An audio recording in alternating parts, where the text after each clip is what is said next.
আসসালামু আলাইকুম। Sports gallery YouTube চ্যানেলে সবাইকে স্বাগতম।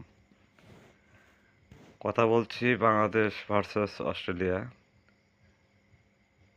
ওডিআই সিরিজ 2026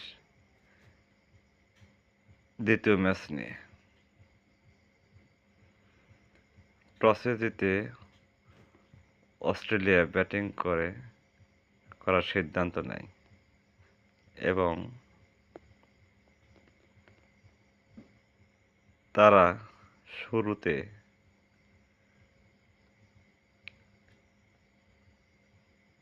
দুই উদ্বোধনী ব্যাটসম্যান প্রথমজন ফিরে গেলেন তাসকিন আহমেদ বিশাল এক ইনসুইং বলে একের বোল্ড হয়ে গেলেন। তাকে অনুসরণ করলেন দ্বিতীয় উদ্বোধনী ব্যাটসম্যান, তিনিও ফিরে গেলেন মুস্তাফিজের কাটারের শিকার হয়ে। ওফ!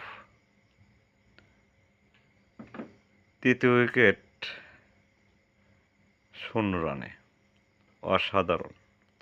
তখন মনে হচ্ছিল আসলে অস্ট্রেলিয়া হয়তো আজকে 100 রানও করতে পারবে না। সেখান থেকে তারা নিয়মিত বিরতিতে উইকেট হারাতে থাকে। শেষে অষ্টম উইকেট জুটিতে, সম্ভবত সপ্তম উইকেট জুটিতে 103 রানের একটা পার্টনারশিপ হয়। বৃষ্টি আসার আগ পর্যন্ত অস্ট্রেলিয়া 8 উইকেটে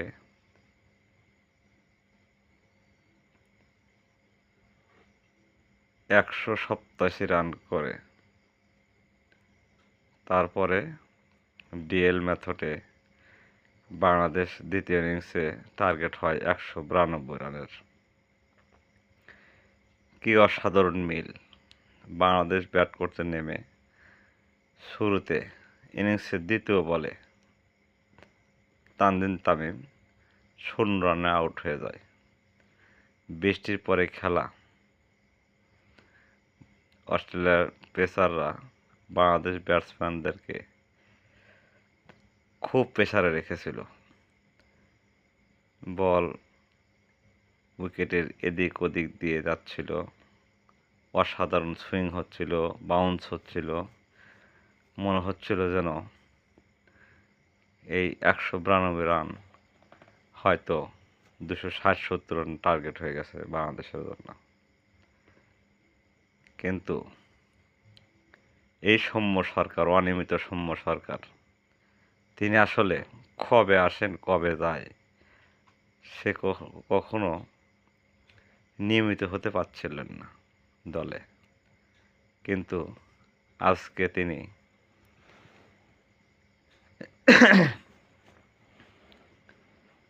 সময় উপযোগী একটা ইনিংস খেলেন যখন দলের খুব দরকার ছিল। অর্থাৎ 42 রানে একটা ম্যাচ জেতানো ইনিংস খেলেছেন। তার সাথে উত্তম সঙ্গ দিয়েছেন নাজমুল হোসেন শান্ত। তিনি বরাবর ভালোই খেলছেন, বেশ কিছু ম্যাচ ধরে নিয়মিত রান করছেন। যাই হোক, এ জুটি পতন হওয়ার পরে, অর্থাৎ 86 রানের পার্টনারশিপ সৌম্য সরকার নাজমুল শান্তর মধ্যে, যখন সৌম্য সরকার আউট হয়ে গেলেন, শান্ত বেশিক্ষণ টিকে থাকতে পারলেন না। দলীয় 98 রানের মাথায় তিনিও আউট হয়ে গেলেন। অর্থাৎ 98, 3 উইকেট বাংলাদেশের স্কোর কার্ড। তারপরে লিটন দাস আসলেন, কিন্তু তিনি ভালো করতে পারলেন না। দেখুন, আজকের ইনিংসে তাওহিদ হৃদয় অসাধারণভাবে ম্যাচটা ফিনিশিং করে চলে গেলেন। আসলে অস্ট্রেলিয়ার জন্য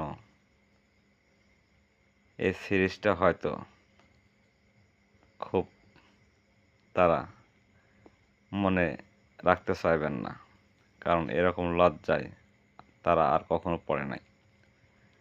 অস্ট্রেলিয়ার কোনো উদ্বোধনী ব্যাটসম্যান পরপর 2 ম্যাচে যেভাবে ডাক করেছেন তা বিশ্ব রেকর্ড হয়ে গেছে। তারা প্রায় 1000-এর উপর ওডিআই সিরিজ খেলেছে, ম্যাচ খেলেছে, কিন্তু এরকম লজ্জায় তারা পড়েনি। যে রেকর্ডটা তারা করলো 16 রানে 3 উইকেট, এটা শুধু পাপুয়া নিউগিনির সাথে রেকর্ডটা ভাগাভাগি করে নিয়েছে। অসাধারণ বাংলাদেশ, অসাধারণ অস্ট্রেলিয়াকে বাংলাদেশ কেনিয়া বানিয়ে ছাড়লো, পাপুয়া নিউগিনি বানিয়ে ছাড়লো।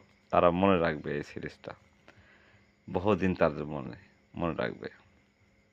ভুলতে চাইবে, কিন্তু ভুলতে চাইলেও তো ভোলা সম্ভব না। ইতিহাস কাউকে ক্ষমা করে না। ইতিহাস ঠিকই লেখা হয়ে গেছে। বাংলাদেশ